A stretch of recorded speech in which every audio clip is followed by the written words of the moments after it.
Samsung's Galaxy S22 lineup features some of this year's premier flagship phones, and the one that we'll talk about today is the small one, the regular Galaxy S22.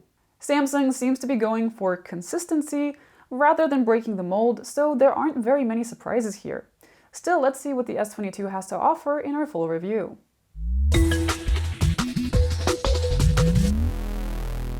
Even though it might seem like the lowest tier S22 model under the Plus and the Ultra, if you're after a compact flagship, the vanilla S22 could be the way to go.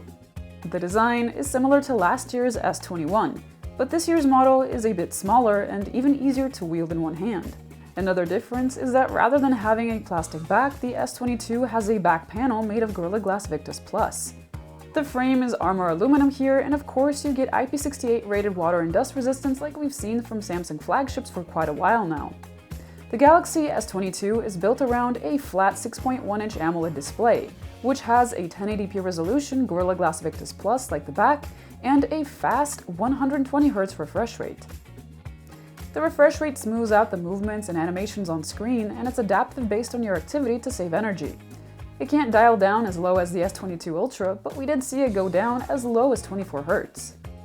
Content looks sharp and contrasty on this screen. While it isn't quite as advanced as the panels that you'll find on the Plus or Ultra models, it's still very competitive. There's HDR10+ support, and colors can achieve great accuracy through settings. Max brightness is great on the S22.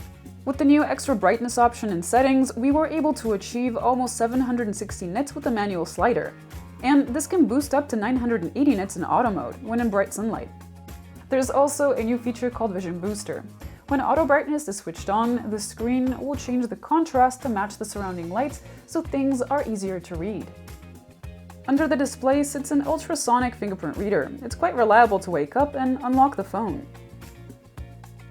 The S22 has a pair of hybrid stereo speakers with Dolby Atmos support. The setup earned a score of good on our loudness charts, and the sound quality is good too, with a wide soundstage and a pretty tight frequency response. I can't escape, I'm seeing you everywhere. You can find the Galaxy S22 with either 128 or 256 GB of onboard storage, but unfortunately it's not expandable beyond that. The interface of the Galaxy S22 is Samsung's One UI 4.1 based on Android 12. If you've used a Samsung phone recently, it should all look pretty familiar. One UI 4 does bring a few new tweaks here and there though, mainly stemming from the new Android version. For example, there are more fleshed out customization options for widgets. And there's a privacy dashboard, which allows you to manage all your privacy options and permissions from one convenient place. Color palettes are also something relatively new. You can set the theme of your UI to match the color of your wallpaper. Overall, One UI 4.1 is smooth, customizable, and Samsung is promising a lot of support, 4 years of OS updates and 5 years of security patches. At the heart of the Galaxy S22 is one of two high-end 4nm chipsets, either a Snapdragon 888 or an Exynos 2200, depending on the market. Ours is the Exynos variant, and that means it has a different GPU. This one created in collaboration with AMD. In benchmarks, this S22 displays flagship-grade performance that is notably better than last year's model. The numbers are even a bit better than what we measured from the S22 Plus and the S22 Ultra, because Samsung has rolled out some performance-based updates since then. Gaming and heavy tasks are no problem here. We did notice some thermal throttling from the S22 in our stress test, but it ramps gradually, which can help minimize stuttering in such scenarios. At 3,700 mAh, the battery capacity here is smaller than last year's model, and battery life is unimpressive. The S22 was able to score an endurance rating of 85 hours in our proprietary tests. Charging speed is decent, even though the S22 only supports 25 watts. With Samsung's 25-watt adapter, the phone went from 0 to around 60% in half an hour. The cameras of the Galaxy S22 are the same as what you would find on the Plus model. There's a 50-megapixel main camera with OIS, a 10-megapixel telephoto camera with 3x optical zoom, and a 12-megapixel ultrawide camera. Photos from the main camera come out at 12 megapixels. They have solid all-around quality with plenty of detail and well-balanced colors with just enough pop. Dynamic range is also stellar. These aren't perfect though. The biggest issue is some visible softness, particularly in darker areas. There's also some noticeable oversharpening, maybe in an attempt to compensate.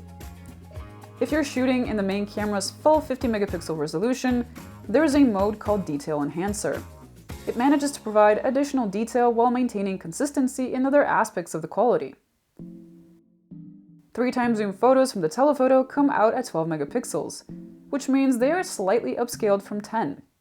Still, quality is excellent with impressive sharpness and detail, low noise, and colors that match the main camera as well.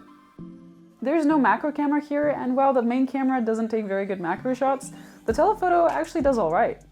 Portraits can be taken with either the main camera or the telephoto. Those from the main camera are excellent, with spot-on subject separation that rarely makes mistakes.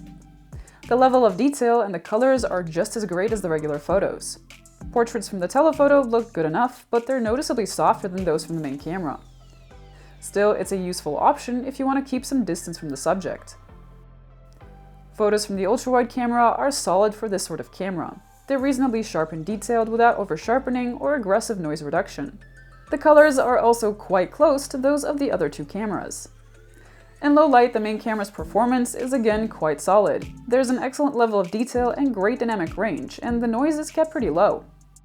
Turning on night mode will result in a more balanced exposure overall, with more detail in the shadows and better contained highlights. Blown out light sources are also restored.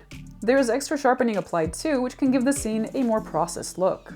If you're zooming when the light is low, the phone will either shoot through the telephoto or take a crop from the main camera.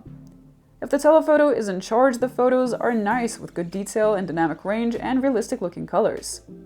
Night mode on the telephoto camera is aggressive, but does its job well. These photos are sharper and have more detail in both shadows and highlights.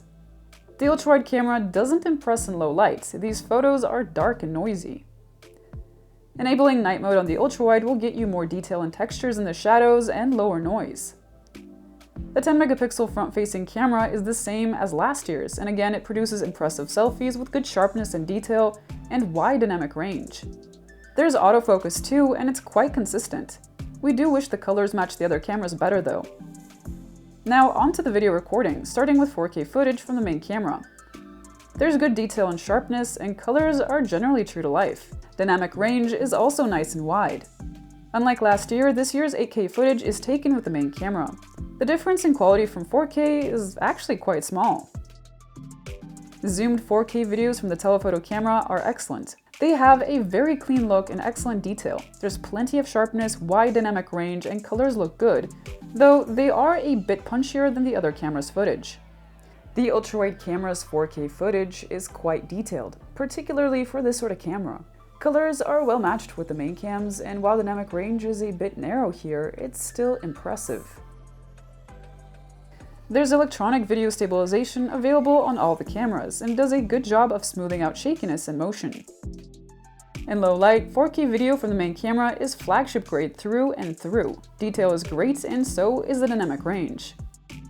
The telephoto camera does an impressive job in low light as well. The footage is on the darker side though, and dynamic range isn't stellar.